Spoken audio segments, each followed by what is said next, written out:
Last part of our show here, we put out the mailbag. We encourage you guys to once again, once we come back to the mics next week, we'll post, we'll ask for you guys' questions. Please ask us questions. We have two questions here sent in from. I'll read the first one from Brandon Wilhide. How much do you worry about building team value this early in the season? Brian, I'll go ahead and let you answer, and if I have anything else I can say, I'll add. Yeah, I mean, I think that's everything right now, right? Because essentially what's going to be happening is everybody's at an even playing field. And as weeks go by, there's going to be a trend of people that are staying ahead of the curve or with like a new market that's kind of rising. And so being a part of that keeps you at pace with the league or everybody involved in fantasy.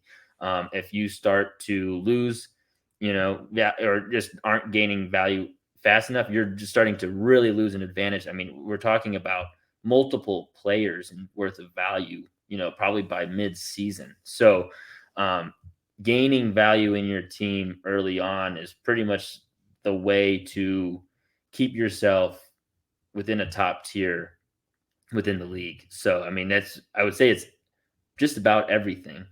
Yep. Once you get behind, it's hard to make up that ground. It really Yeah. is. So Yeah. if you can buy those Martino Haydas right now, like we mentioned on the last podcast, he's 6.5. Like I said, if we get to April 1st, he could be 10. That's 3.5 mil into your budget that you can spend on other players. And that's kind of around the board. If you there's a lot of really high value, defenders, your Gressels and your Kai Wagners. There's also guys that we mentioned earlier, those Jackson Reagans and those Bill Tuilomas at the 5 early in the season that are going to jump up to 7, 7.5, and 8s, by the time we get to April as well, just depending on how they're doing. So if you can build that, and if you can find those long shot players, that's kind of why we do what we're doing here. Then find those guys. Even if you have to stash them on your bench, if they do well, it still grows your budget. Yep. Yeah, definitely. And then also, I mean, because the other thing I think that needs to be pointed out is also like it changes the switcheroo game, right? Because right now the switcheroo game is a little bit tougher to play because it's harder for you to just stash extra money on your bench. But if you can just have, you know, multiple players that like are higher value on your bench, Yep. to preview when you have like a huge monetary value as part of your team. I mean, you're able to preview more premium players than somebody who isn't keeping up with the pace. Yep. So instead of previewing, so the first game this week is New York City FC versus whoever. So instead of previewing a guy that just, a 4-point guy, you could be previewing after a month a 7.5 and see how he does. A guy that's been proven throughout the first month of MLS, his stock has grown, and so has yours. So you can stock those higher value players on your bench, which is good. So yeah, good points there, Brian. All right, the second and last question that we have here: if you're new to MLS fantasy, how much should you spend at each position? We'll stop it there, and then we'll ask the second part in a second. My initial thought immediately is if I start with 100 mil in week 1, I'm spending all 100 mil. Yep. I'm spending what I For got. sure. It's free Yep. money. Just use it. It's not actual money, but yeah, if you have 100 mil, use it. And then that kind of leads right into the next question. Which position should you really invest in most?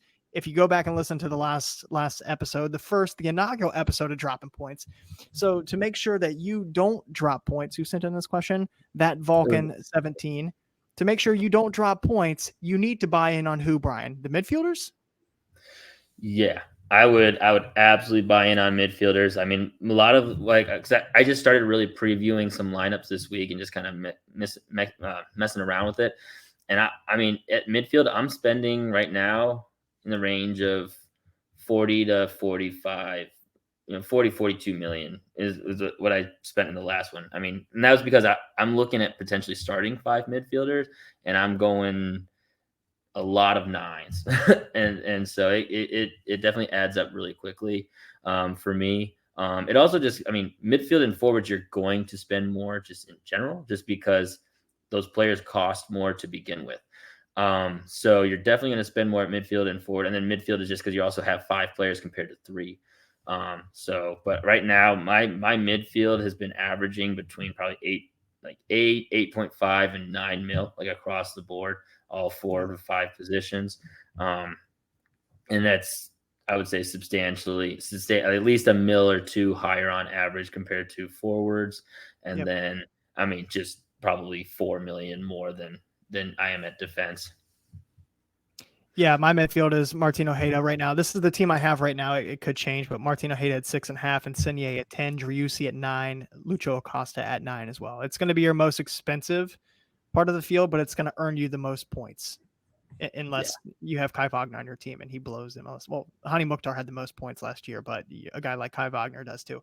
But yeah, midfield is the position you absolutely need to key in on. Those are the key passes, the chance created guys. Those are the guys that are scoring goals, getting assists, secondary assists. That's big too, even if they're not associated with that last pass before the goal. They get a lot of those secondary assists that count for the same amount of assist points.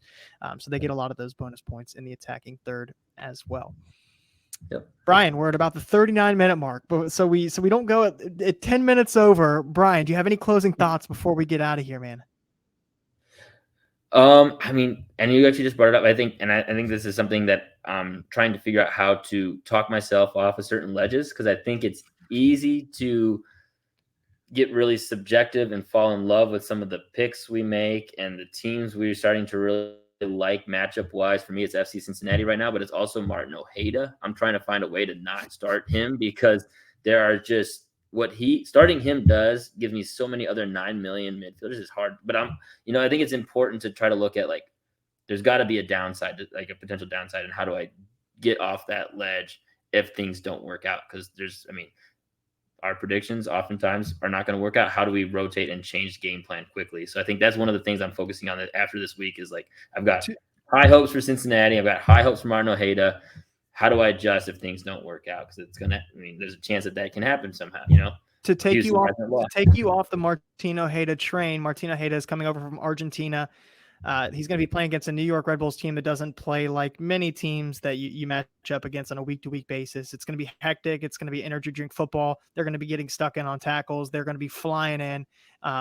They're not going to make welcoming Martin Ojeda easy.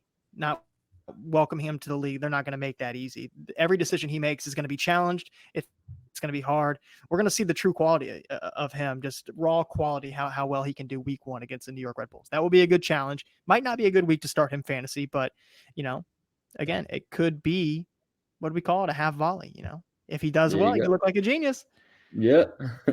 All right, Brian. Well, I think that concludes episode 2 of the Dropping Points podcast.